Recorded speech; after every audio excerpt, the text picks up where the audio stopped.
Welcome to A Perfect Touch. I'm Jeanette. The Greek philosopher Plato wrote, "Our need will be the real creator," which has become the proverb, "Necessity is the mother of invention." In the world of costuming, I believe that shortages are the mother of creativity. Whether the shortage is fabric or funds, trims or time, creativity kicks in and often brings forth ideas that would not have occurred if every need were easily met during the process. So when Elizabeth offered bundles of limited fabrics and trim and a challenge to create drawstring reticules from the bundle, I jumped in. We could choose a color range or a surprise bundle. I decided that being surprised would be extremely fun. I love reticules and believe they add so much to the impression of a costume, as well as being useful if only for something to occupy your hands. I've collected some historical as well as modern reticule patterns.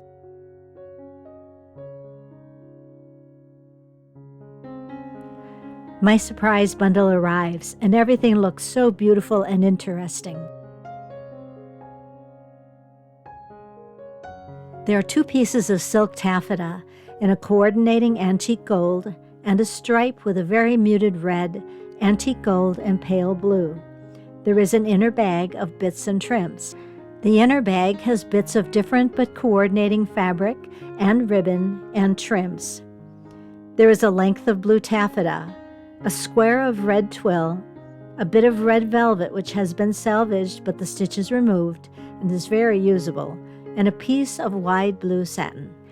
In the trims is a length of pale blue rat tail cord, a length of red grosgrain ribbon, a bronze tassel, a length of gold cord, and an ivory gimp trim.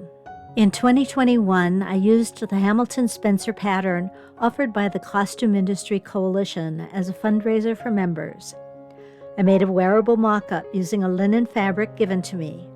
The blog post and video are still in edit for this project, as I haven't taken finished photos yet, partly because of my limited mobility with my leg injury, but also because I only have one Regency gown.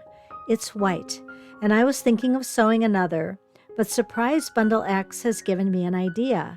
If I make a Regency reticule, it will show up beautifully against the white gown and pick up the color in my Spencer. I could also add other colors from the reticule and a coordinating bonnet. With that plan, I choose Vogue pattern 7221 View D, which has the required drawstring closure for the challenge, but also has a square bottom, which I think will work with the fabric bits from my bundle. I start measuring and brainstorming how to best use the bundle fabric and trims for the reticule I envision.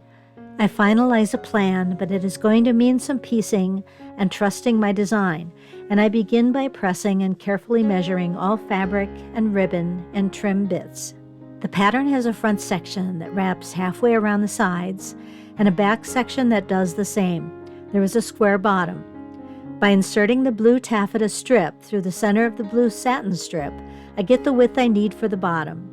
The blue taffeta strip can also be overlaid on the antique gold to create some interest. The lining also creates the portion of the flaps that are visible when the reticule is closed with the drawstring. For the lining, I use the red twill fabric, which is just enough for the bottom, and for the front and back lining pieces, I use narrower sections of the remaining stripe and antique gold taffeta with the blue taffeta strip to create the width I need.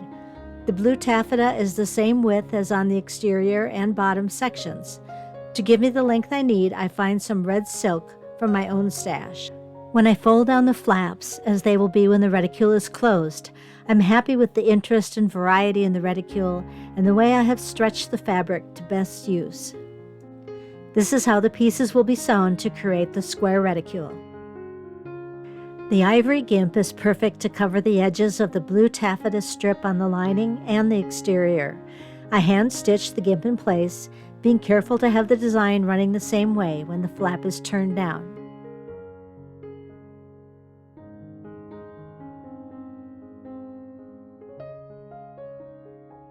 With the front and back exterior and lining prepared, I have just bits of the fabric remaining. After sewing the side seams for both the exterior and lining, The bottoms are attached.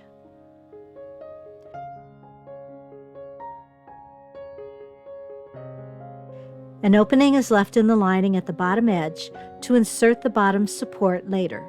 The lining and exterior are sewn along the upper edges to the openings for the drawstring, and then the assembled reticule is turned through the opening in the lining. The bottom support is cut from the cardboard back of an empty notepad. The support is then inserted through the opening left in the lining, and the opening sewn closed. With the remaining fabric, I sew a handle. The stripe and antique gold are joined by the blue taffeta, repeating the design on the reticule body. The very last bit of ivory gimp covers the center seams. I use the red velvet ribbon bit to create flower petals with the bronze tassel centered to mimic floral stamens. The seam allowances were stitched to the body at the drawstring openings on both sides to prevent fraying as the drawstrings are pulled open and closed. The handle end is inserted in the opening far enough to be caught securely when the lowest stitching of the drawstring casing is sewn. 2 lines of stitching create the drawstring casing. The blue rat tail cord is cut in half. Using a safety pin, the cord is inserted through the opening in one side, threaded all the way around the casing, and coming back out the same side. The process is repeated for the other half of the cord through the opening on the opposite side of the reticule. The ends of the same piece of cord are knotted on each side. When each knot is pulled, the reticule draws closed.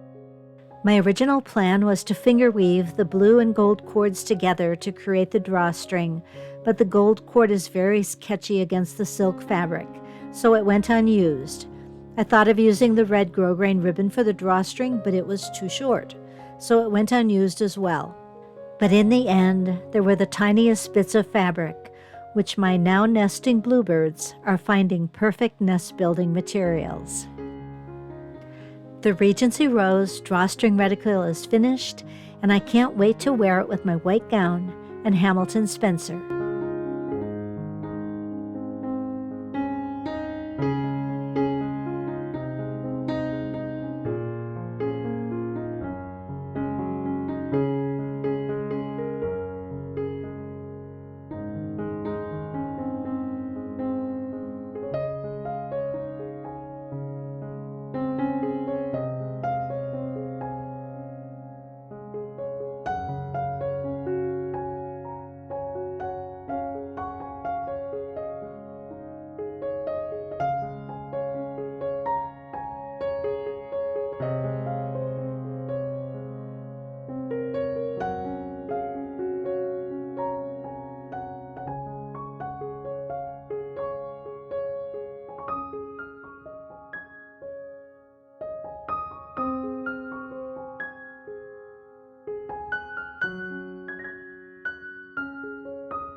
As customers were requesting reticule bundles, there were many requesting multiples. Several black-silver bundles were listed and unclaimed. While we could request a color, except for the surprise bundles, we would be surprised with the fabrics and trims. With an upcoming event where black and silver were my costume colors, I requested that color bundle. The bundle contained a beautiful piece of black velvet and an equal amount of a brown-black fabric. The trims bag contained a narrow length of the same brown-black fabric, some black twisted braid trim, silver twisted cord, black serpentine sequin trim, and a silver tassel. A beautiful button completed the available trims. My gown for the upcoming event is beaded with black and silver. I brainstormed some beading options while looking at my available patterns. I've used the out-of-a-portrait petal drawstring reticule before, and it seemed like the best choice for the fabrics and trims and my Edwardian-style gown. The pattern requires 4 pieces and is a generous-sized reticule when finished. With the fabric in the bundle, I had to reduce the reticule to 3 pieces and narrow those slightly. I cut the petals from both the black velvet for the exterior and the brown-black fabric for the interior. I divided the black twisted braid into 3 equal pieces and pinned them to the edge of the upper petal. I tried several options for the sequin trim and felt that the trim alone needed a little sparkle. The single button in the bundle was beautiful, and it inspired me to look through my own button collection until I found 3 matching rhinestone buttons. I sewed everything by hand to each lining petal. I filled the rhinestone button petals with sewn check glass beads. The exterior pieces are sewn together to the point where the petal top will fold down. The same is sewn for the lining, leaving an opening in one seam to turn the reticule right side out in a later step. The sewing can be done by machine that can handle a 1/4 inch allowance. The tassel and cord are a beautiful silver and matching color. I insert the tassel loop through the bottom of the exterior and sew it in place. Now the exterior and lining upper petal sections are sewn together. I do this by hand, following closely to the stitching for the edge braid, and leaving an opening between the 2 sections where the drawstring will enter and exit the casing. Now the reticule can be turned right side out through the opening left in the one lining seam. The upper petals are carefully turned to prevent damage to the trims, and the corners coaxed open with a wooden stick through the opening in the lining. Once everything is well turned, the opening in the lining is sewn closed. 2 lines of stitching create the casing for the drawstring. They are sewn just below the upper petals. The drawstring is threaded through the casing, starting and ending through the same opening.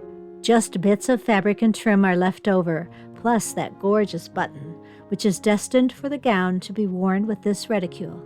The velvet reticule is large enough for my phone and strong enough to carry with the knotted silver cord.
This was such an enjoyable project, and now I have 2 reticules that I would never have made without Elizabeth's bundles.